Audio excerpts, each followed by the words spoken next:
ओम ज्ञानतिमिरान्धस्य ज्ञानाञ्जनशलाकया चक्षुरुन्मीलितं येन तस्मै श्रीगुरवे नमः।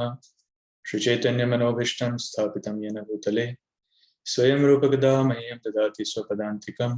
वन्देऽहं श्रीगुरो श्रीयुतपदकलं कमलं श्रीगुरुन् वैष्णवांश्च श्रीरूपं साग्रजातं सर्वरघुनाथान्वितं तं सजीवं साद्वैतं सावधूतं परिजनसहितं कृष्णचैतन्यदेवं श्रीराधा कृष्णपादां सर्वगणललिता श्रीविशाखान्वितांश्च नमो विष्णुपादाय कृष्णपृष्ठाय भूतले श्रीमते भक्तिवेदांत स्वामिनिति नामिने।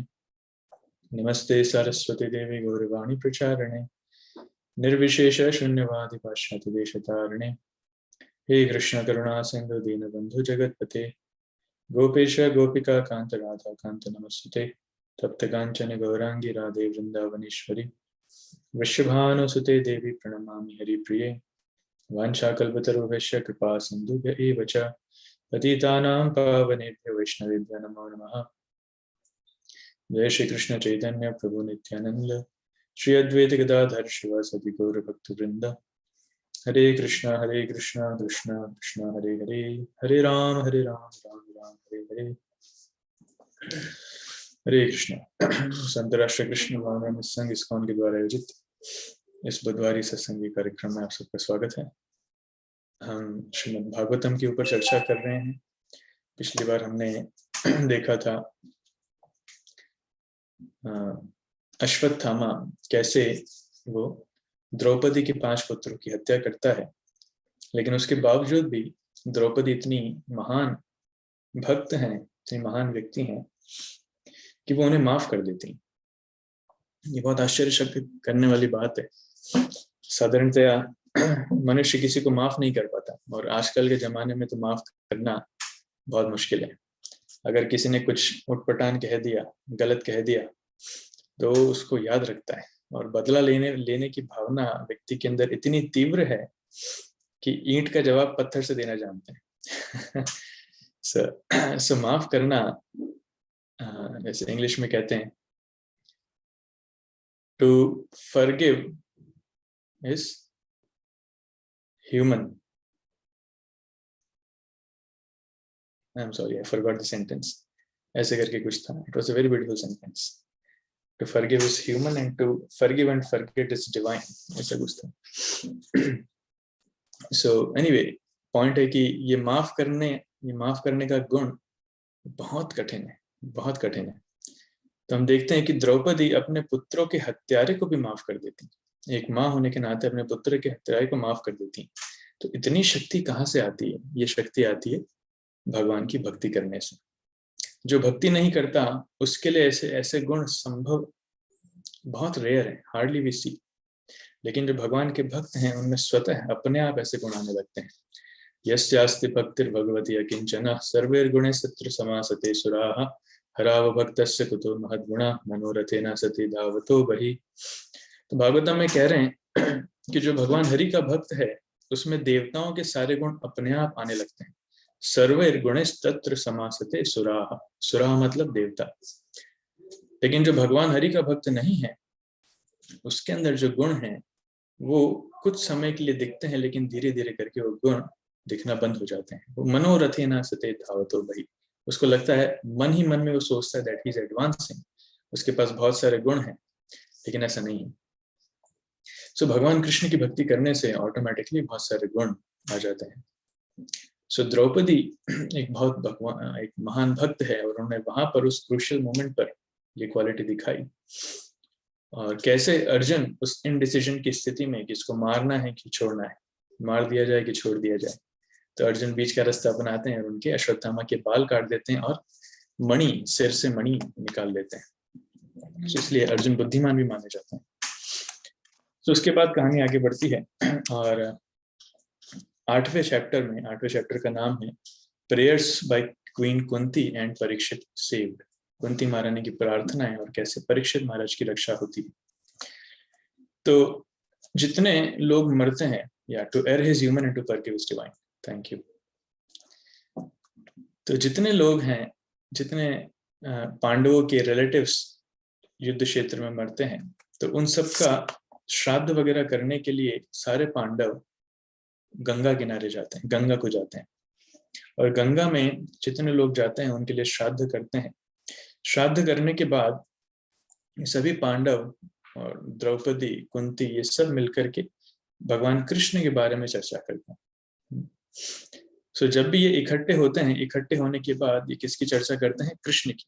कृष्ण कितने अद्भुत हैं, किस कठिनाइयों से उन्हें हमारी रक्षा करी, कितने सुंदर हैं, ऐसा करके कृष्ण के बारे में हमेशा वहां पर चर्चाएं हो रही हैं। ये भी थोड़ा सा विस्मित करने वाली बात है, क्योंकि माताएं जनरली जहाँ इकट्ठी होती हैं वहां कृष्ण की चर्चा नहीं होती। कौन सी चर्चा होती है आप लोग ज्यादा अच्छे से जानते हैं, लेकिन वैसा नहीं होना चाहिए। हम जहाँ भी इकट्ठे हों, जीवन का उद्देश्य यही होना चाहिए कि कैसे न कैसे हम हमेशा भगवान का स्मरण कर पाएं, भगवान के गुणों का गान कर पाएं, आपस में इकट्ठा होकर कृष्ण कथा करें। जितना हम कृष्ण कथा करेंगे उतना हृदय शुद्ध होगा। जितना हम तू मैं करेंगे, पड़ोसी की चर्चा करेंगे, सास बहू की चर्चा करेंगे, तो उतना ही हृदय ज्यादा कलुषित होता जाएगा। सो ऐसे कृष्ण की चर्चा वो कर रही हैं, और एक बहुत ही सुंदर श्लोक उसमें आता है। I'll share before you. 5वां श्लोक है। 5वें श्लोक में कह रहे हैं,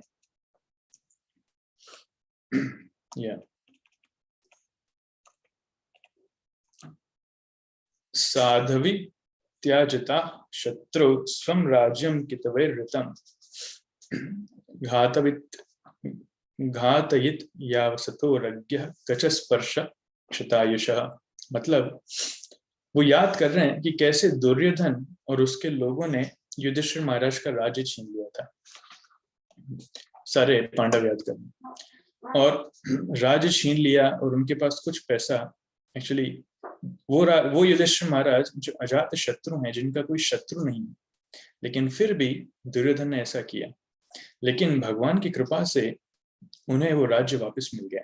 अभी ये युद्ध जीतने के बाद उन्हें वो राज्य वापस मिल गया, और वो दुर्योधन वो मर चुका है, और साथ ही उसके जितने दूसरे साथी हैं वो भी मर चुके हैं। क्यों? क्योंकि उन्होंने द्रौपदी का वस्त्र हरण करना चाहा, प्लस साथ में द्रौपदी के बाल पकड़कर उसे खींचा। तो स्त्री के इस अपमान के कारण उनके जीवन की अवधि कम हो गई। अब ये बहुत हैरानी वाली बात है कि जहां पर स्त्रियों का अपमान होता है, वहां पर मनुष्य के आयु कम हो जाती है, मनुष्य की समृद्धि, मनुष्य का यश कम हो जाता है। तो श्रील प्रभुपाद जी तात्पर्य में बहुत अच्छे से लिखते हैं, In the glorious days or before the advent of age of Kali, the Brahmanas, the cows, women, the children, the old men were properly given protection. 5 व्यक्तियों को सुरक्षा देना बहुत महत्वपूर्ण है। कौन कौन? सबसे पहले है ब्राह्मण, उसके बाद है गाय, स्त्रियां, बच्चे और बूढ़े। ये वैदिक संस्कृति है। वैदिक संस्कृति में हम इन 5 को बहुत महत्व देते हैं, 5 की सुरक्षा करते हैं, और 5 का सम्मान और सेवा भी करना चाहिए। अगर जहां ऐसा नहीं होगा, उस जगह, उस घर में कभी भी शांति, आनंद, समृद्धि ये सब नहीं हो सकता। हमेशा वहां पर कलह, क्लेश, लड़ाई झगड़े, अशांति, धन का अपव्यय, धन की कमी, बीमारियां, ये सब रहेंगी। इसलिए ब्राह्मणों, गाय, स्त्रियों, बच्चों और बूढ़ों का सम्मान करना चाहिए। कभी कभी लोग सोचते हैं कि कृष्ण भावनामृत आंदोलन में हम सिर्फ भक्तों को ही देखते हैं, बाकी सबको भूल जाते हैं। नहीं, ऐसा नहीं है। हमें सबका ध्यान रखना चाहिए, और विशेषकर इन 5 प्रकार के व्यक्तियों का ध्यान तो अवश्य रखना चाहिए। क्यों रखना चाहिए? प्रभुपाद इसका कारण भी बता रहे हैं। The protection of the Brahmanas maintains the institution of Varna and Ashrama, the most scientific culture for attainment of spiritual life. तो ब्राह्मणों की सुरक्षा करने से इस समाज में वर्णाश्रम पद्धति सुरक्षित रहती है, क्योंकि वो ब्राह्मण ही है जो इस समाज में सबको सही मार्गदर्शन प्रदान करते हैं। वो ब्राह्मण ही है जो इस समाज में सबको सही ज्ञान प्रदान करते हैं। वो ब्राह्मण ही है जो एक व्यक्ति को गलती करने से बचाते हैं। तो ये ब्राह्मण का होना बहुत जरूरी है, ब्राह्मण या फिर वैष्णव का होना बहुत जरूरी है। लेकिन दुर्भाग्य की बात यह है कि आजकल ब्राह्मण और वैष्णव को लोग ज्यादा सम्मान नहीं करते हैं। उनको ऐसा लगता है कि जो अपने जीवन में कुछ सफल नहीं हो पाया, जिसके पास कुछ काम धाम नहीं बचा है, तो वो जाकर के भक्ति करता है, या फिर वो जाकर के ब्राह्मण बन जाता है, लगता है। इसलिए ब्राह्मण का सम्मान नहीं करते हैं लोग, मजाक भी उड़ाते हैं। अरे पंडित जी क्या हालचाल। सो पंडित जी, ये पंडित शब्द वाकई में बहुत महत्वपूर्ण शब्द है। पंडित मतलब जो बहुत विद्वान है, लेकिन आजकल बोलचाल की भाषा में पंडित ऐसे बोलते हैं जिसका कोई काम नहीं, जो बेकार है उसको पंडित जी करके पुकारते हैं, पर एक्चुअली ऐसा होना नहीं चाहिए। उसी प्रकार से ब्राह्मण दक्षिणा मांगते हैं तो हम सोचते हैं कैसे इसको कम दिया जाए, 100 500 रुपए 50 रुपए में निपटा देते हैं। लेकिन मार्केट में हम कुछ खरीदने जाते हैं तो अपने ऊपर हजारों रुपए लाखों रुपए खर्चा करने के पहले सोचते नहीं। सो ये एक्चुअली इसका दूसरा कारण भी ये है कि कुछ लोग हैं जिनके अंदर वो गुण नहीं है, लेकिन फिर भी वो अपने आप को ब्राह्मण बताते हैं। फिर कुछ लोग हैं जो जन्म से ब्राह्मण है लेकिन ब्राह्मण के गुण नहीं। शास्त्र के अनुसार उन्हें ब्राह्मण नहीं कहा जाता, उन्हें द्विज बंधु कहा जाता है। द्विज बंधु मीन्स फ्रेंड ऑफ द ब्राह्मण, ब्राह्मणों के जो बंधु हैं। सो दे आर नॉट ब्राह्मणस, क्योंकि भगवान कृष्ण गीता में कहते हैं चातुर्वर्णम मया सृष्ट गुण कर्म विभागश। ये जो 4 वर्णाश्रम की पद्धति है ये भगवान ने सृष्टि की, ब्राह्मण क्षत्रिय वैश्य शूद्र ब्रह्मचारी गृहस्थ सन्यास और वानप्रस्थ। और ये गुण और कर्म के आधार पर इसकी सृष्टि हुई, जन्म के आधार पर नहीं। तो गुण और कर्म वैसे होना चाहिए। ब्राह्मण का हमने जनेऊ तो धारण कर रखा है, लेकिन तंबाकू हम खा रहे हैं, सिगरेट हम पी रहे हैं, नशा हम कर रहे हैं, मांस हम खा रहे हैं, तो किस चीज का ब्राह्मण? फिर वो ब्राह्मण नहीं कहला सकता। तो ऐसे कुछ लोग हैं जो और तो और लोगों ने इसको एक प्रोफेशन बना लिया।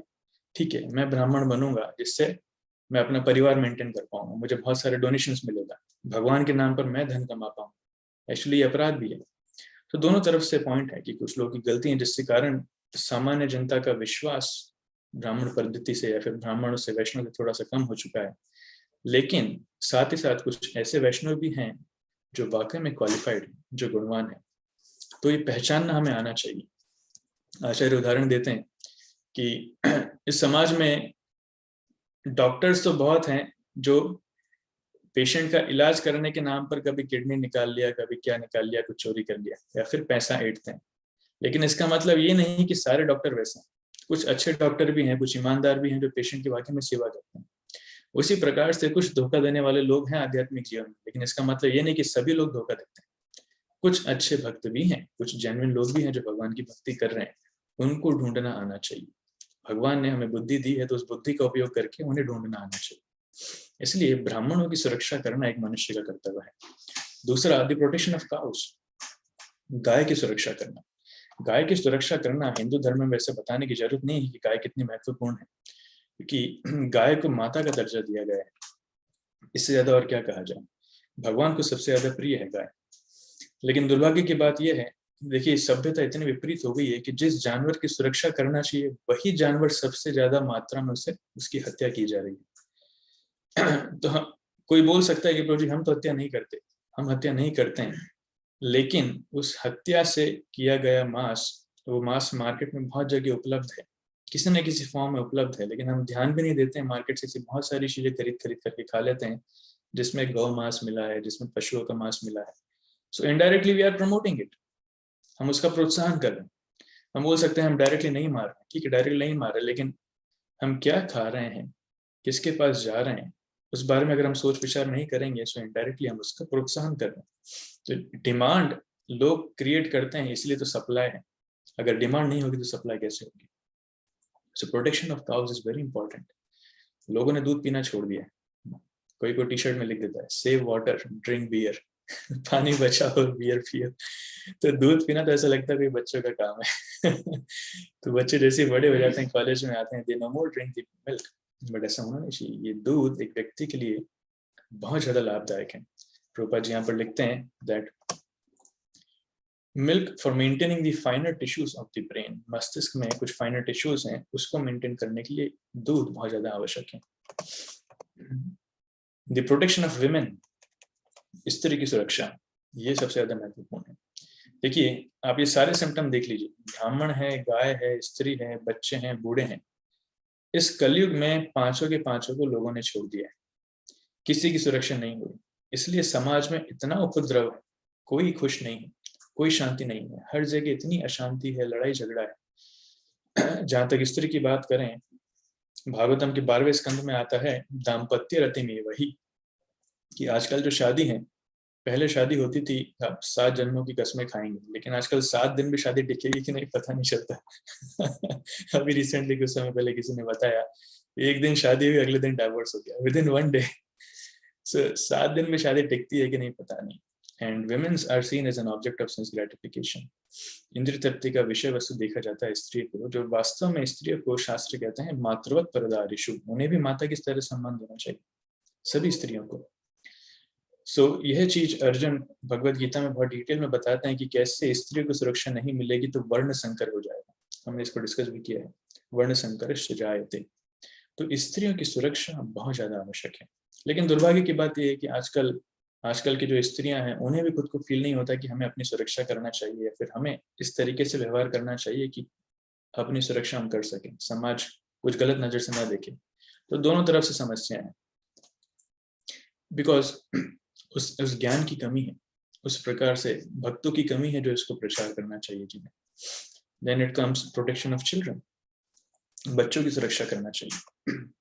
बच्चों की सुरक्षा ये बहुत महत्वपूर्ण है, क्योंकि ये बच्चे आगे का भविष्य हैं। और जैसे प्रभुपाद यहाँ पर लिख रहे हैं गर्भाधान संस्कार के बारे में, तो ये जो प्रक्रिया है माता पिता बनना, ये जिम्मेदारी, ये कोई साधारण जिम्मेदारी नहीं, ये बहुत ही महत्वपूर्ण जिम्मेदारी है, जिसमें माता पिता को बहुत सावधान होना चाहिए कि वो किसी एक व्यक्तित्व को बुला रहे हैं, आत्मा को बुला रहे हैं, और ये उनकी जिम्मेदारी ले रहे हैं। तो सिर्फ उनका शरीर की टेक केयर करना नहीं, बट साथ ही साथ उन्हें अच्छे संस्कार देना, उन्हें भगवत भक्ति के मार्ग पर आगे चलाना, उन्हें एक योग्य व्यक्ति बनाना, ये सारी जिम्मेदारियां बच्चों की सुरक्षा में आती है। अगेन दुर्भाग्य की बात है कि बच्चे को जन्म लेने से पहले ही भ्रूण हत्या कर दिया जाता है। कितने ही लॉस क्यों ना बन गए हों, लेकिन फिर भी एबॉर्शंस अभी भी चल रहे हैं। जन्म ले लेते हैं तो कितने बच्चे जिनको कचरे के डिब्बे में डाल दिया जाता है, कितने बच्चे जिनको अनाथालय छोड़ दिया जाता है, कितने बच्चे हैं जिनके ऊपर संस्कार की तो बात ही करना मुश्किल है, क्योंकि माता पिता को संस्कार नहीं है तो बच्चे को क्या देंगे। हाँ, बच्चों को शांत कराना होता है तो हम उनके सामने मोबाइल देते हैं, तुम मोबाइल से खेलो, डोंट डिस्टर्ब, मैं टीवी देखूंगी। मैं टीवी देखूंगा। So they watch TV and child is playing with the mobiles. ये स्टडी है, ये रिसर्च है कि एक बच्चा स्कूल पास करते करते 8000 हिंसा के केसेस टीवी पर देख लेता है। ये स्टडी आज से 10 साल पहले हुई थी, अभी के सिनेरियो में देखेंगे तो हो सकता है 12-15 हजार हो जाएगा। तो आप सोचिए कि एक ही प्रकार का हिंसा का कार्य अगर बच्चा सिर्फ 15 साल तक 10,000-12,000 बार देख रहा है, तो हम कैसे आशा कर सकते हैं कि स्कूल से निकलने के बाद वो बहुत ही शांत स्वभाव का निकलेगा, बहुत ही नम्र स्वभाव का निकलेगा, हिंसा नहीं करेगा, हमारी बात सुनेगा, माता पिता का सम्मान करेगा, पैर छुएगा। अरे गए वो जमाने। इसलिए संस्कार बच्चे के जन्म के पहले से ही देना चाहिए, वो है गर्भाधान संस्कार। जब माता और पिता दोनों आपस में मिलते हैं तो किस चेतना के साथ मिलते हैं, उस चेतना को भी बराबर होना चाहिए, वो है गर्भाधान संस्कार। वहां से प्रोसेस स्टार्ट होता है, it goes on for many years, कई सालों तक चलता है, जब तक बच्चा सुसंस्कृत हो ना जाए। और finally the protection of the old man, बूढ़ों का भी ध्यान रखना चाहिए। अगेन ये भी दुर्भाग्य की बात है कि बूढ़ों के लिए आजकल ओल्ड एज होम्स हैं। पुराने समय में आपको कभी नहीं मिलेगा कि बूढ़ों के लिए ओल्ड एज होम्स हैं, कि उन्हें वृद्धाश्रम में रखा जाए, लेकिन बूढ़ों के लिए आजकल ओल्ड एज होम से कोई साथ में रखना नहीं चाहता है। जैसे ही बच्चे की शादी हुई वैसे ही अलग होना चाहते हैं, माता पिता की सेवा नहीं करना चाहते। माता पिता अपने आप से रहेंगे और बच्चा अपने हिसाब से रहेगा। They want to settle elsewhere, कहीं विदेश में जाकर सेटल होना चाहते हैं। और आजकल तो माता पिता ने भी एज्यूम करके रखा है कि हाँ साहब, शादी के बाद बच्चा अलग जाएगा तो हमें हमारी संपत्ति हमारे पास ही रखना है, सारी बच्चे के नाम नहीं करना है, क्योंकि हमारा भविष्य हमें देखना होगा। तो एटलीस्ट संतान नहीं रहेगी तो पैसा काम में आएगा। एनीवेज, सो हम यहाँ पर देख सकते हैं कि ये एक श्लोक है द्रौपदी, यहाँ पर एक श्लोक में कितनी डिटेल्स हैं कि समाज की इस दुर्दशा का कारण क्या है, और उसमें अगर हम सुधारना चाहें तो कैसे इन 5 प्रकार के व्यक्तियों की सुरक्षा करना बहुत महत्वपूर्ण है।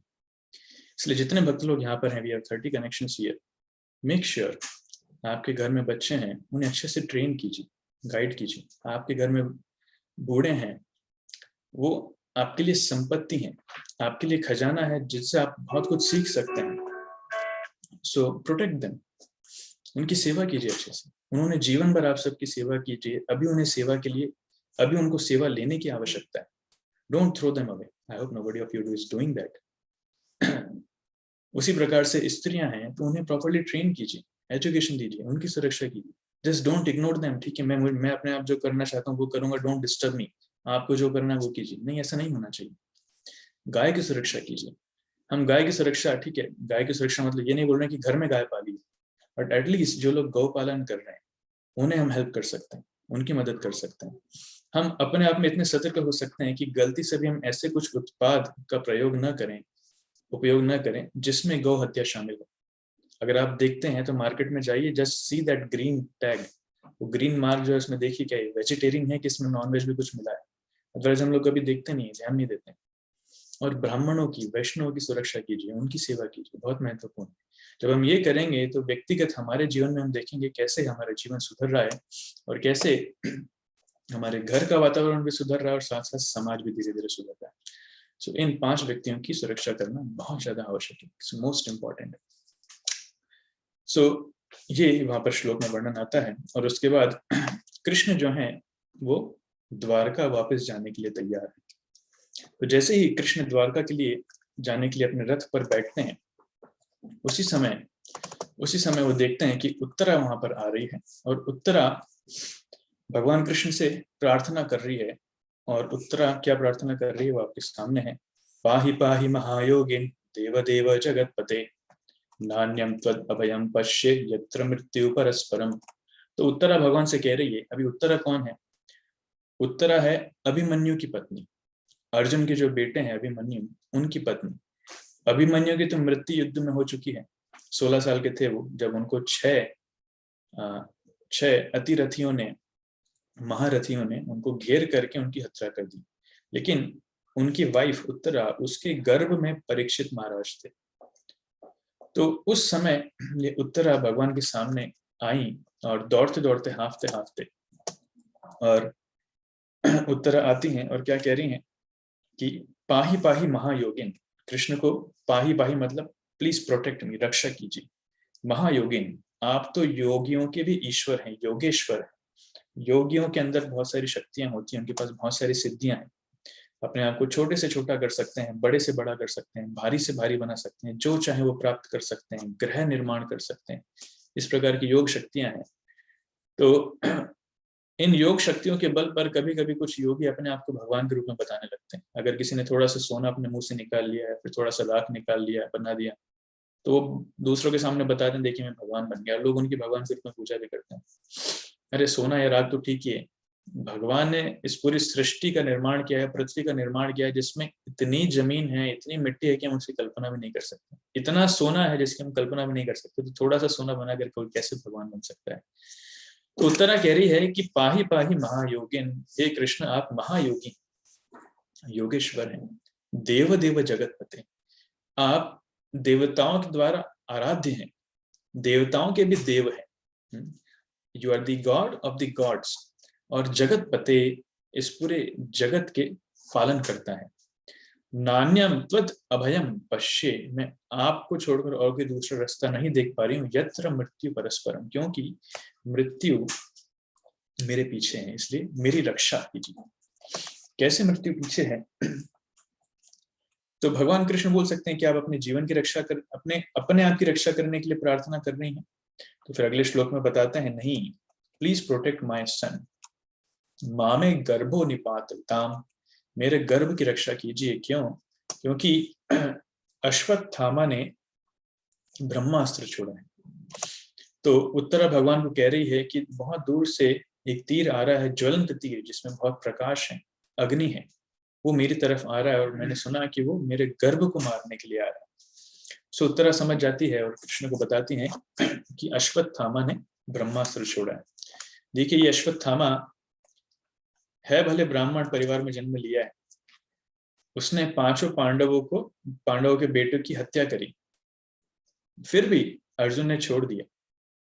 उसके बाद भी इतनी उसके अंदर ईर्ष्या है, शत्रुता है, इतनी घृणा है कि वो सहन नहीं कर पाया। अभी आखिरी जो पांडव वंश में बच्चा बचा है जो उत्तरा के गर्भ में है, उसको भी मारने के लिए उसने ब्रह्मास्त्र छोड़ दिया। तो जो उसको विद्या मिली है, ब्राह्मण परिवार में जन्म लेने के कारण जो उसने ब्रह्म विद्या हासिल की है उसका वो गलत उपयोग कर रहा है। इसलिए ऐसे व्यक्ति को ब्राह्मण नहीं कहा जाता है, वो ब्रह्म बंधु की कैटेगरी में आते हैं।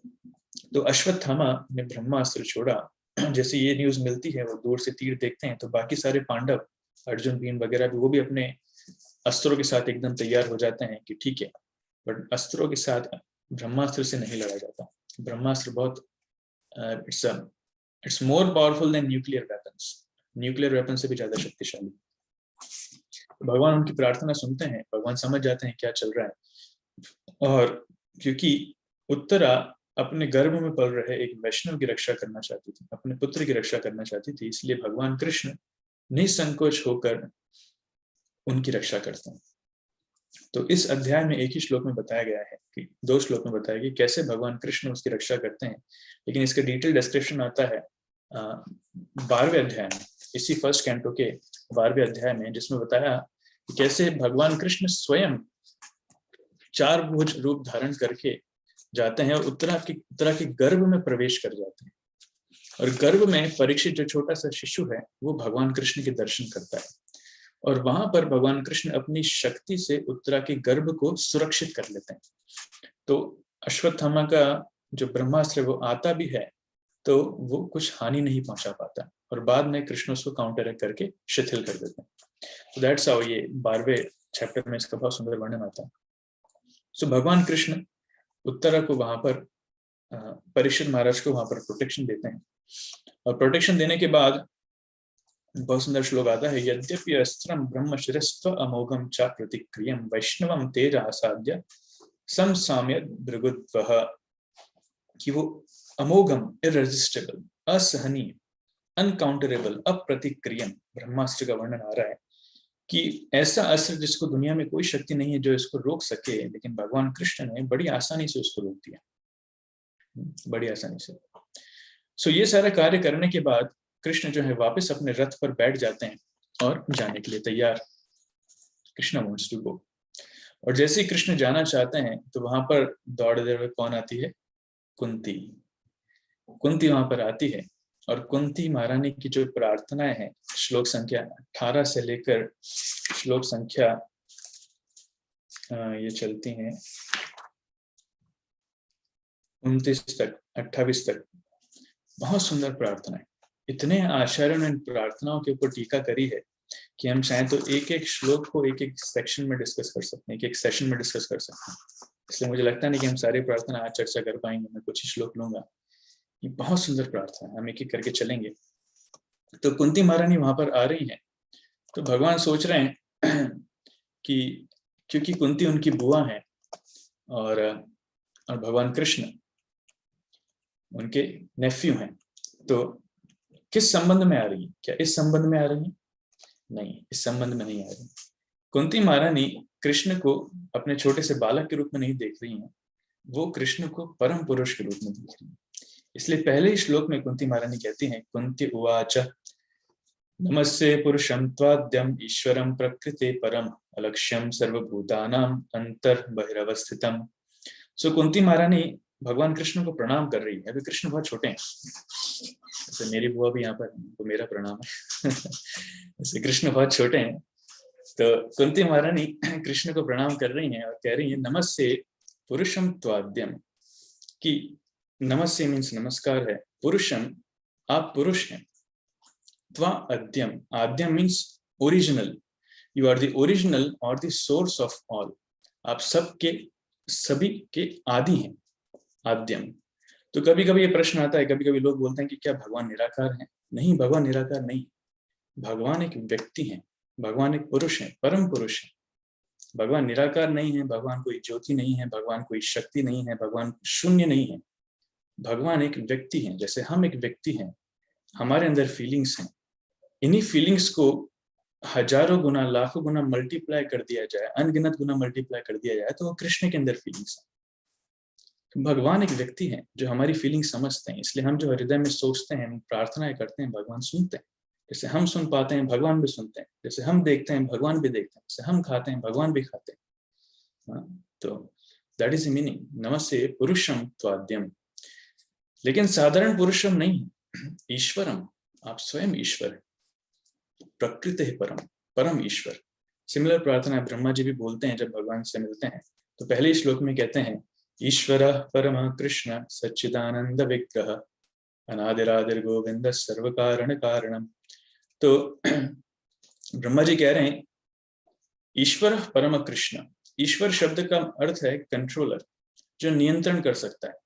जैसे मान लीजिए मैं लैपटॉप के सामने बैठा हूँ और मैं लैपटॉप को चला रहा हूँ, सो मैं इस लैपटॉप का ईश्वर कहा जा सकता हूँ, उसमें कोई समस्या नहीं है। पर इसका मतलब ये नहीं कि पूरी दुनिया को मैं चला रहा हूँ। आप आपके मोबाइल के सामने बैठे हैं, लैपटॉप के सामने बैठे हैं, तो आप उससे कंट्रोल कर रहे हैं, तो आप उसके ईश्वर हैं। सो ईश्वर मीन्स कंट्रोलर। तो जैसे माता पिता बच्चे को कंट्रोल करते हैं, तो वो उसके ईश्वर है। बॉस अपने सेवक को कंट्रोल करता है, स्वामी अपने दास को कंट्रोल करता है, कोई जानवर को कंट्रोल करता है, तो उसका ईश्वर माना जाता है। जज है वो लॉयर्स या फिर क्रिमिनल्स को कंट्रोल करता है, इसलिए बोलते हैं माय लॉर्ड माय लॉर्ड। भगवान भगवान भगवान मतलब ईश्वर। सो ईश्वर मीन्स कंट्रोलर।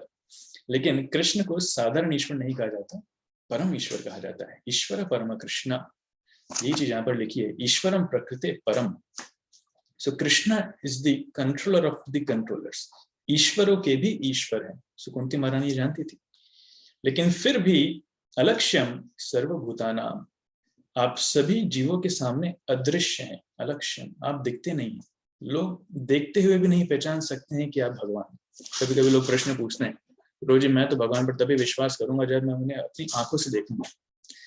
ये इतना मूर्खतापूर्ण तर्क है। हमारे अंदर क्या योग्यता है कि हम भगवान को हमारी आंखों से देखना चाहते हैं? अगर इसको हम जस्टिफाई करना चाहें, जब कृष्ण उपस्थित थे व्यक्तिगत रूप से, कितने लोग कृष्ण को ईश्वर के रूप में पहचानते हैं? अरे अर्जुन को विराट रूप दिखाने से पहले कृष्ण ने वही विराट रूप दुर्योधन को दिखाया, लेकिन दुर्योधन बोलता है ये तो मायावी, इसे बंदी बनाओ। बाद में अर्जुन को दिखाया तो अर्जुन ने भगवान को, कृष्ण को भगवान के रूप में स्वीकार किया।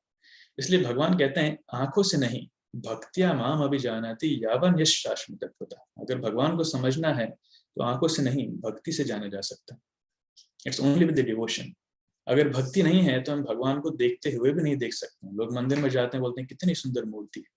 मूर्ति नहीं है, स्वयं भगवान है। हम पत्थर का उन्हें देखेंगे, लकड़ी का उन्हें बना हुआ देखेंगे, लेकिन वो स्वयं भगवान। तो अलक्ष्यम सर्वभूतम नाम, आप सभी जीवों के सामने अदृश्य हैं, लेकिन फिर भी अंतर बहिर्वस्थितम, आप सभी जीवों के अंदर भी अवस्थित हैं और बाहर भी हैं। लेकिन जीव ना तो अंदर देख पाता है ना बाहर देख पाता है, आंखें होते हुए भी हम अंधे। कितना सुंदर श्लोक है, कितना सुंदर प्रार्थना है पहले श्लोक में। मैंने कुछ पॉइंट्स यहाँ पर हाईलाइट किए हैं, जिसमें कह रहे हैं कि एक जीवात्मा की प्रवृत्ति है कि वो भौतिक जगत में उसका पतन होता है, लेकिन भगवान वैसे नहीं है। तो जीव में और भगवान में अंतर क्या है कि एक जीव अपनी स्थिति से नीचे गिरता है, उसका पतन होता है। पतन मीन्स इन द सेंस कि वो अनर्थ उसके अंदर आ जाते हैं, वो माया के चंगुल में फंस जाता है। लेकिन कृष्ण के साथ कभी ऐसा नहीं होता। कृष्ण कभी भी माया के चंगुल में नहीं फंसते, वो माया के भी स्वामी हैं। तो भगवान का कभी पतन नहीं होता। भगवान छोटे से बालक के रूप में हो या फिर कृष्ण के रूप में स्वयं विशालकाय या फिर युवा के रूप में हो, भगवान हमेशा ही भगवान है। उनके अंदर उतनी ही शक्तियां हैं, उतना ही ज्ञान है, उतना ही ऐश्वर्य, सब कुछ वैसा है। इसलिए हम देखते हैं कि छोटे से बालक के रूप में भी कृष्ण ने पूतना का वध किया, और बड़े होने के बाद भी बहुत सारे असुरों को मारा। So Krishna is that inconceivable potency. लेकिन साधारण जीव में वो चीज नहीं, वो शक्ति नहीं है। और देव देव जगतपते, अगेन यहाँ पर बताया जा रहा है कि द लिविंग एंटिटीज और the demigods like Chandra and Surya are also to some extent ईश्वर, but none of them is supreme ईश्वर। तो जीवात्मा जैसे ईश्वर है, उसी प्रकार से देवी देवता जो है वो भी ईश्वर है, लेकिन उन सबको परम ईश्वर नहीं कहा जा सकता। परम ईश्वर तो एक ही है, वो है कृष्ण। इसको हम हमारे essence of Bhagavad Gita series में काफी अच्छे से डिटेल डिस्कस कर चुके हैं। क्यों कुंती महारानी ऐसा कह रही है अंतर बहिर्वस्थितम? क्योंकि उन्होंने देखा, अभी अभी देखा, कृष्ण हमारे सामने खड़े थे, और अभी अभी परीक्षित को बचाने के लिए कृष्ण उत्तरा के गर्भ में प्रवेश कर गए। तो अपनी आंखों से वो चीज वहां पर देखने की, कृष्ण उत्तरा के गर्भ में भी हैं और बाहर भी। गर्भ में रहकर परीक्षित को सुरक्षा दे रहे हैं और बाहर रहकर बाकी हम सबको सुरक्षित कर रहे हैं। सो अंतर बहिर्वस्थितम। Such an amazing point, isn't it? अगले श्लोक में कहते हैं, इसलिए कुंती महारानी कृष्ण को प्रणाम कर, नमस्ते पुरुषम त्वाद्यम। अगले श्लोक में कह रही है, माया जवनिकाच्छन्नम अज्ञाधोक्षजम अव्ययम न लक्ष्य से मूढ़ दृशा नटो नाट्यधरो यथा। इसका मतलब है माया जवनिकाच्छन्नम, कि you are covered by the curtain of maya. Being beyond the range of limited sense perception, you are eternally irreproachable factor covered by the curtain of deluding energy. You are invisible to the Polish observer exactly as an actor dressed as player is not recognized. Yeah. So Maya Javanikachannam. Achannam मतलब covered, आच्छादित कर दिया गया है. It's covered. जैसे आंखों के सामने अगर हमारी आंखें ढक दी जाए तो हम पीछे कुछ नहीं देख पाएंगे. उसी प्रकार से यहाँ पर माया जवनिकाच्छन्नम मतलब ये नहीं कि भगवान को माया ने ढक दिया है. इसका मीनिंग है कि एक जीव की दृष्टि को माया ढक देती है, एक ये मीनिंग है. या फिर भगवान अपनी योग माया, अपनी आध्यात्मिक शक्ति से अपने आप को लोगों के सामने प्रकाशित नहीं करवाते. तो मैं दोनों मीनिंग को डिस्कस करूंगा. इसका अर्थ है, श्रील प्रभुपाद जी उदाहरण देते हैं कि जैसे सूर्य है, सूर्य और पृथ्वी में दूरी बहुत है, लेकिन जब आकाश में बादल आ जाते हैं तब हम क्या बोलते हैं कि सूर्य को बादल ने ढक दिया. लेकिन बादलों में इतनी क्षमता है ही नहीं कि वो सूर्य को ढक सकें. बादल बहुत छोटे हैं, सूर्य बहुत विशालकाय है. बादल सूर्य को नहीं ढक सकते, बादल हमारी दृष्टि को ढक सकते हैं. तो बादल हमें ढकते हैं तो हमें लगता है सूर्य ढका गए, लेकिन ऐसा नहीं है, क्योंकि हम सूर्य को नहीं देख पा रहे हैं तो हमें लगता है बादलों ने सूर्य को ढक दिया. उसी प्रकार से एक जीव को माया ढक देती है, तो जीव को लगता है कि भगवान ढका है. So that is the meaning. So माया जवनिकाच्छन्नम. दूसरा उदाहरण, दूसरा एक्सप्लेनेशन जो कृष्ण खुद गीता में कहते हैं, नाहम प्रकाशः सर्वस्य योगमाया समावृतः मूढ़ोऽयं नाभिजानाति लोकमाम अजम अव्ययम्. भगवान कह रहे हैं कि नाहम प्रकाश सर्वस्य, मैं सबके सामने प्रकाशित नहीं होता हूँ. योग माया समावृतः, मैं अपनी योग माया शक्ति के द्वारा आवृत हो जाता हूँ, कवर्ड. इसलिए मैं सबके सामने प्रकाशित नहीं होता. तो लोग मंदिर में जाकर भी कभी कभी भगवान को नहीं देखते हैं, उन्हें लगता है ये मूर्ति. सत्संग में बैठकर भी वो अपने हिसाब से कुछ ना कुछ सोचने लगते हैं, देखते हुए भी नहीं देखते हैं. That is meaning. नाहम प्रकाश. शास्त्रों को पढ़ते हुए भी उन्हें समझ में नहीं आता कि कृष्ण भगवान है. बड़ी बड़ी टिप्पणियां लिख देते हैं, लेकिन उन्हें ये समझ में नहीं आता कृष्ण भगवान है. वृंदावन धाम में जाते हैं, लेकिन फिर भी उन्हें कृष्ण का रियलाइजेशन नहीं होता. वहां पर भी घूमने फिरने के लिए जाते हैं, सेल्फी खिंचवाने के लिए जाते हैं, फेसबुक व्हाट्सएप पर अपडेट करने के लिए जाते हैं. सो हम भगवान के इतना नजदीक होते हुए भी भगवान को नहीं पहचान पाते. ये भगवान की माया शक्ति. अज्ञधोक्षम अज्ञधोक्षजम अव्ययम.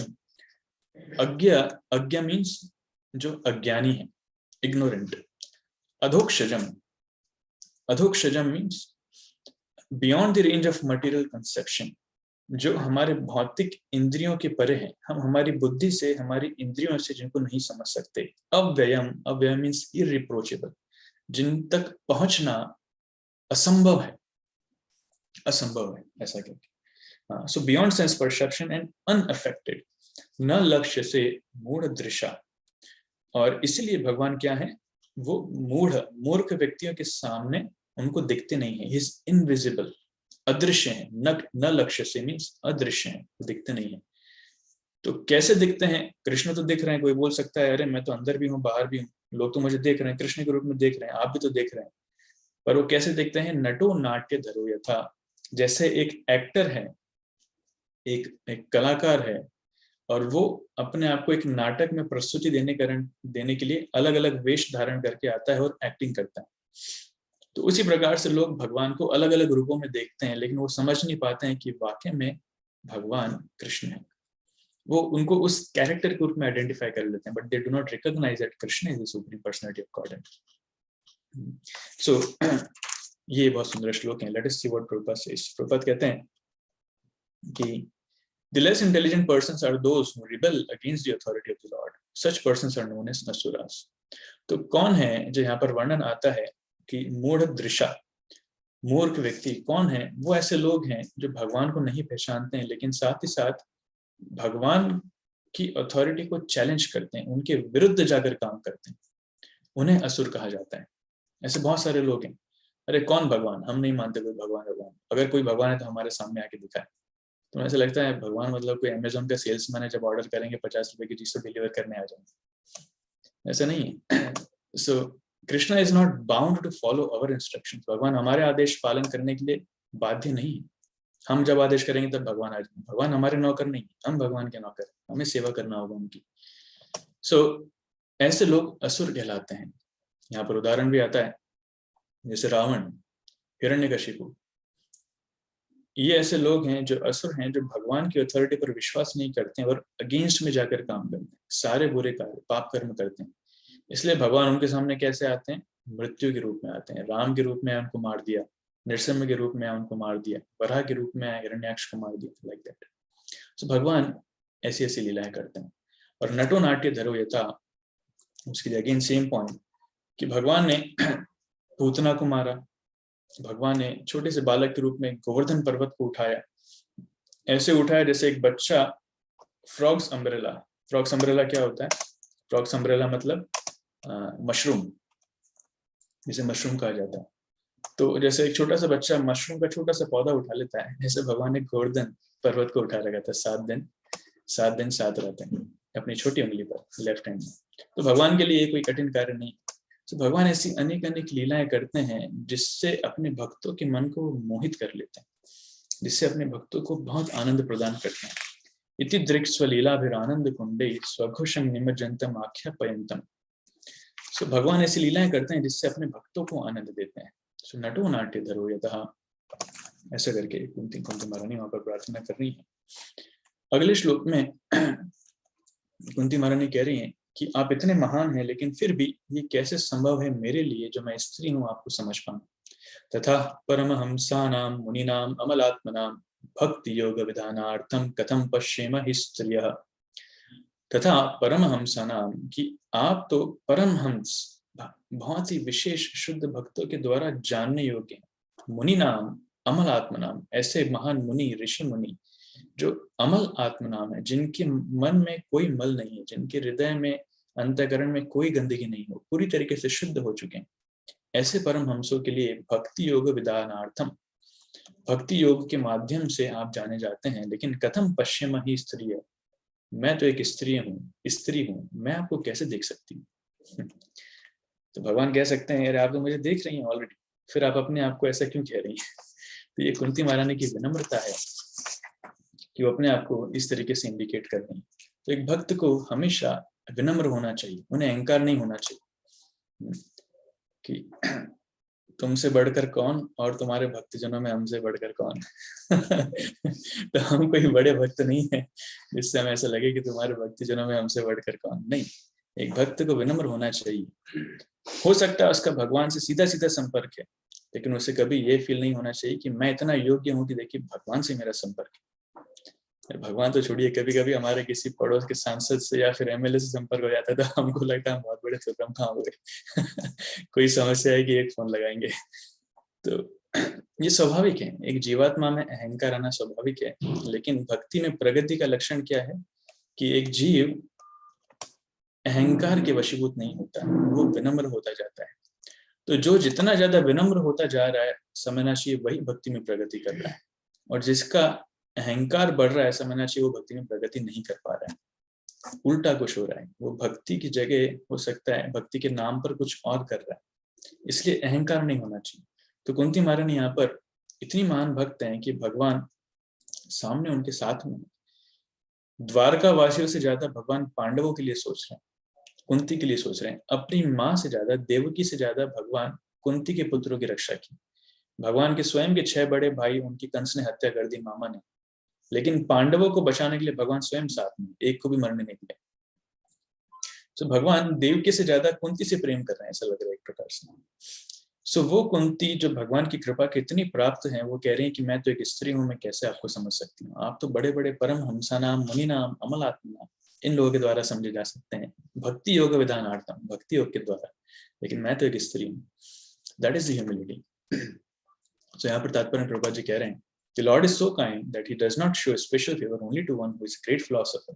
He knows the sincerity of purpose. हाँ, तो ऐसा नहीं है कि जब तक हम बहुत बड़े दार्शनिक पंडित नहीं बनेंगे तब तक हमें भगवान की कृपा नहीं मिलेगी। नहीं, ऐसा नहीं। भगवान ही knows the sincerity of purpose, हमारे उद्देश्य की सिंसियरिटी को भगवान जानते हैं कि हम भक्ति कर रहे हैं किस मनोभाव के साथ कर रहे हैं, हम कितने सिंसियर हैं। किसी को बताने की आवश्यकता नहीं है हमारे हार्ट की फीलिंग्स, कृष्णा नोज, भगवान वो जानते हैं, इसलिए भगवान उसके अकॉर्डिंग रिवॉर्ड करेंगे।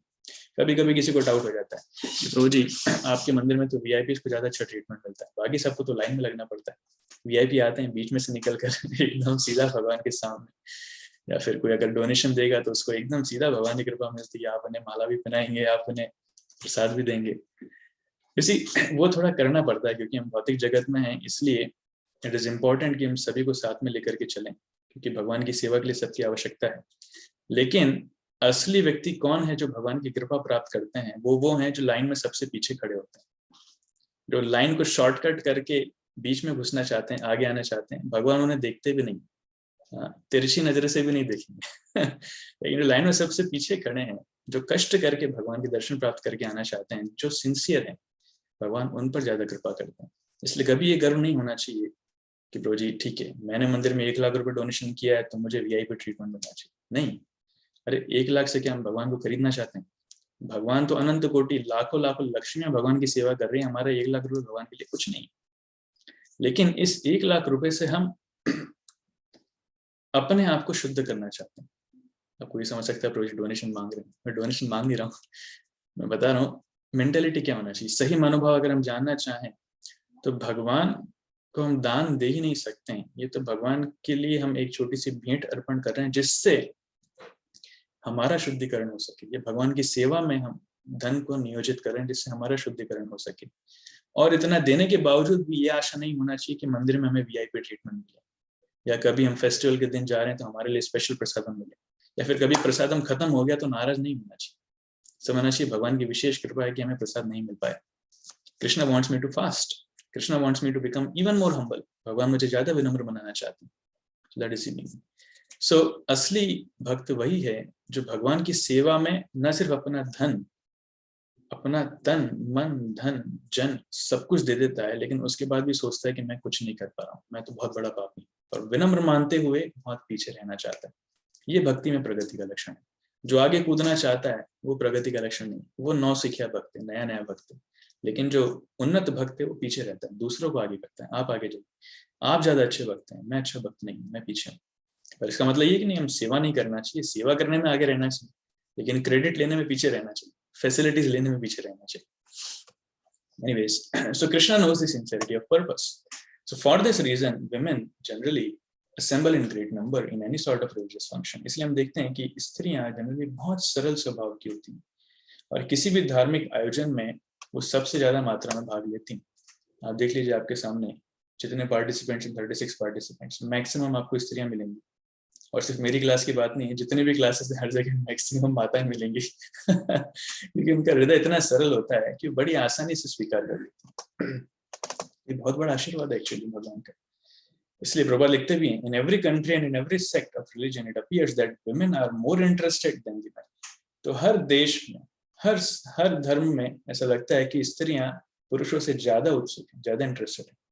This simplicity of acceptance of the Lord's authority is more effective than showy, insincere religious fervor.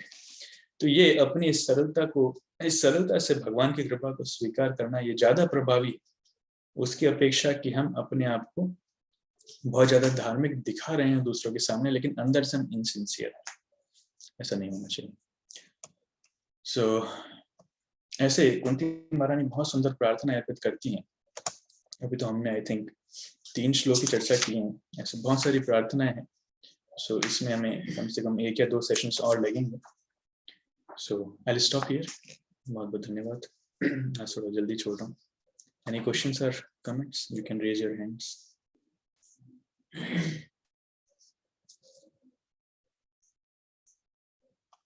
ये थी माता जी।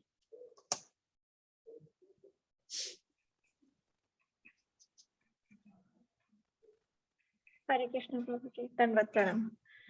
प्रभु जी, श्रीमद् भागवतम पुराण में चैप्टर 6 में श्लोक नंबर 4 की व्याख्या में श्रील प्रभुपाद जी ने लिखा है कि काल भौतिक चेतना का संहार कर देता है, पर व्यक्ति की आध्यात्मिक चेतना कभी नष्ट नहीं होती है। And last line he wrote, अति मानस की पराचेतना आत्मा की तरह कभी विनष्ट नहीं होती। इसे कैसे समझ सकते हैं? काल भौतिक चेतना का विनाश कर देता है, लेकिन आध्यात्मिक चेतना कभी नाश नहीं होती। सो इसको समझना जरूरी नहीं। भौतिक चेतना मतलब जब व्यक्ति अपने आप को शरीर से आइडेंटिफाई करता है कि मैं शरीर हूँ, अपने आप को मनुष्य समझना, जानवर समझना, इंडियन समझना, एमपी वाला समझना, विदेशी समझना वाला है। तो जैसे ये शरीर खत्म होता है, ये चेतना खत्म। मान लीजिए अगले जन्म में कोई जानवर को जन्म मिला, तो उस समय ध्यान नहीं आएगा कि मैं मनुष्य हुआ करता था, मैं इतना हलवा पूड़ी खाता था, उस समय कुछ ध्यान नहीं आएगा। तो उस समय जब जानवर की जो प्रवृत्ति है, उसके स्वाभाविक रूप में वही चीजें पसंद आने लगे। तो जो चेतना उस शरीर में थी वो खत्म हो चुकी है। अभी जो दूसरे शरीर में चेतना है, व्यक्ति अपने आप को उस चेतना से आइडेंटिफाई करने लगता है। लेकिन अगर कोई भक्ति योगी है, तो भक्ति में जितनी उसने उन्नति की, वो भक्ति का कभी विनाश नहीं होता। इसका बेस्ट एग्जाम्पल हम देखते हैं भरत महाराज की कहानी, आने वाले स्कंदों में पढ़ेंगे कि भरत महाराज उनकी भक्ति अधूरी रह गई थी। वो एक हिरण के प्रति आसक्त हो गए थे, तो अगला जन्म उन्हें हिरण का मिला। लेकिन उस हिरण के शरीर में रहते हुए भी उन्हें अपने पूर्व जन्म की स्मृति थी कि कैसे वो राजा थे और भक्ति के बल से बहुत उन्नत स्तर तक पहुंच चुके थे। लेकिन एक छोटी सी गलती के कारण उनको इस हिरण शरीर में आना पड़ा। इसलिए वो हिरण शरीर में रहते हुए भी कभी घूमने नहीं गए, हिरण के साथ खेलने नहीं गए, हिरण की तरह उन्होंने खाना नहीं खाया। तो पुलह आश्रम चले गए, वहां पर ऋषियों के साथ रहने लगे, उनके मुख से हरि कथा श्रवण करते थे और वो जो थोड़ा कुछ प्रसाद देते थे वही खाते थे। फिर आगे जाके दोबारा जड़ भरत बनते हैं, ब्राह्मण बनते हैं।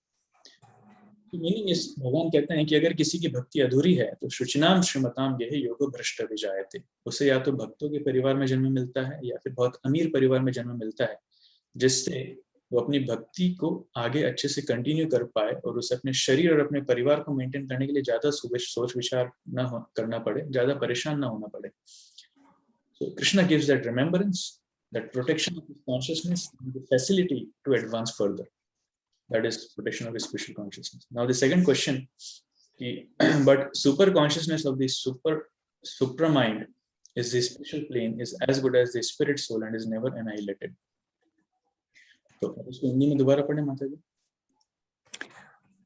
उसमें लिखा था अति मानस की पराचेतना आत्मा की तरह कभी विनष्ट नहीं होती। So this super consciousness means spiritual consciousness. अति मानस actually means super consciousness. इसको इंग्लिश में बोला लिखते हैं super consciousness.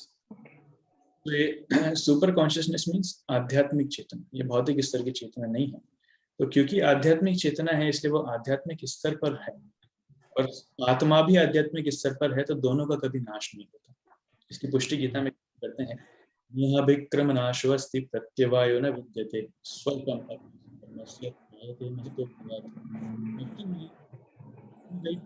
प्रगति भी एक व्यक्ति को महान भय से बचा लेती है और इसका कभी भी नाश नहीं होता। तो इसका कभी भी नाश नहीं होता। भक्ति में जितनी हमने प्रगति करी है वो कभी नाश नहीं होती। जैसे आत्मा का कभी नाश नहीं होता, ऐसे उस प्रगति का या फिर उस सुपर कॉन्शियसनेस का कभी नाश नहीं होता। सो वहां पर दोनों को सेम लेवल पर। प्रभु जी, ये जो पराचेतना है ये भगवान की पराशक्ति की बात हो रही है, वो हमारे साथ है कुछ अंश, या व्यक्ति की पराचेतना हमारी नहीं होती? ये एक आत्मा की खुद की चेतना होती है, उसकी बात हो रही है। ओके, हरे कृष्ण प्रभु जी। थैंक यू सुमित्रा माता जी। हरे कृष्ण प्रभु जी, दंडवत प्रणाम। सॉरी प्रभु जी, क्वेश्चन नहीं है, बस एक कमेंट्स है कि जब मन बेचैन रहता है तो मैं बहुत कोशिश करके टाइम निकाल कर क्लास लेती हूँ और सच में मैं पिछले 2 दिन से बहुत ज्यादा दुखी थी। आपकी क्लास ने मुझे अमृत का पान करा दिया। मैं रो रही थी प्रभु थोड़ी देर पहले, क्योंकि आपको बताऊं मैं मंदिर में नित्यानंद त्रयोदशी में सेवा में थी। कंटिन्यू सेवा 1 बजे से लेकर रात तक कर रहे थे। मुझे चांस नहीं मिला, मैं कुकिंग में थी, मुझे चांस ही नहीं मिला कि मैं मंदिर में जाऊं। जब अभिषेक शाम को 7 बजे चल रहा था तो मुश्किल से 2 मिनट जाकर केवल दरवाजे पर ही खड़ी थी, क्योंकि यहाँ ह्यूस्टन मिस्कॉन में अब इन पर्सन प्रोग्राम शुरू हो गए हैं अब धीरे। तो करीबन 200-250 लोग मंदिर में सब नाच रहे थे, डांस कर रहे थे, अभिषेक चल रहा था, कीर्तन। लेकिन मैं नहीं थी, मैं केवल क्योंकि मैं प्रसादम, कुकिंग और सर्विंग सब में बहुत बिजी थी। मेरा मन तो वहां था और मैं जाकर बस 2 मिनट केवल एक झलक देख पाई। और आखिरी में, क्योंकि हम किसी डिवोटी को डिस्टर्ब भी नहीं कर सकते, बस दरवाजे से ही खोला और दर्शन सबके किए और भगवान को जरा सा देखा और वापस दंडवत करके बाहर आ गई। मन बहुत दुखी था और बस इतना ही बोल के आई कि सांवरिया मेरी हाजिरी भर लेना, दैट्स इट। मैं और दूसरी बिल्डिंग है कुकिंग किचन की, वहीं पर आकर फिर पैकिंग और सर्विंग में सब में लग गई। मैं 2 दिन से बहुत थी कि मैंने, पता नहीं भगवान ने मुझे देखा कि नहीं। और आज आपकी बात सुन के मुझे सच में रोना आ रहा प्रभु। Thank you so much. I am really missing Guru Maharaj today. आपने महाराज की याद दिला दी प्रभु। Thank you so much. आपने कहा ना कि भगवान वीआईपी को नहीं देखते, जो आखिरी में आता है, आखिरी में खड़ा रहता है, उसको भी देख लेते हैं। प्लीज प्रे फॉर मी प्रभु। नित्यानंद प्रभु ब्लेस करें हम सबको। आई एम रियली हैप्पी प्रभु। आज आपकी क्लास ने मुझे 2 दिन से बहुत बेचैनी हो रही थी और शायद इसीलिए मुझे आज चांस मिला कि मुझे रिमाइंड एकदम से याद आया कि मुझे क्लास लेनी चाहिए। गुरु महाराज मेरे साथ हैं हमेशा, वो हमेशा कुछ ना कुछ ऐसा प्रमाण दे ही देते हैं। आज आप महाराज की रिप्रेजेंटेटिव बनके मेरे मन को सच में, thank you so much Prabhu. Thank you. आपने इन्हें, क्या कहूँ, आप समझ गए मैं क्या कहना चाहती हूँ। थैंक यू सो मच प्रभु ji. Very nice class. Thank you माता जी। एंड आपकी इतनी अच्छी सेवाओं के लिए भी बहुत बहुत धन्यवाद। हमारा भगवान को देखना इतना महत्वपूर्ण नहीं है जितना भगवान हमें देखे वो ज्यादा महत्वपूर्ण है। So Krishna has seen you, lord Nityananda has seen you, और भगवान ने आपके ऊपर कृपा भी की है, so be assured. And please bless me so that I can continue serving devotees like this throughout my life, life after life. Thank you so much, Mataji. Hare Krishna. Any other question or comments?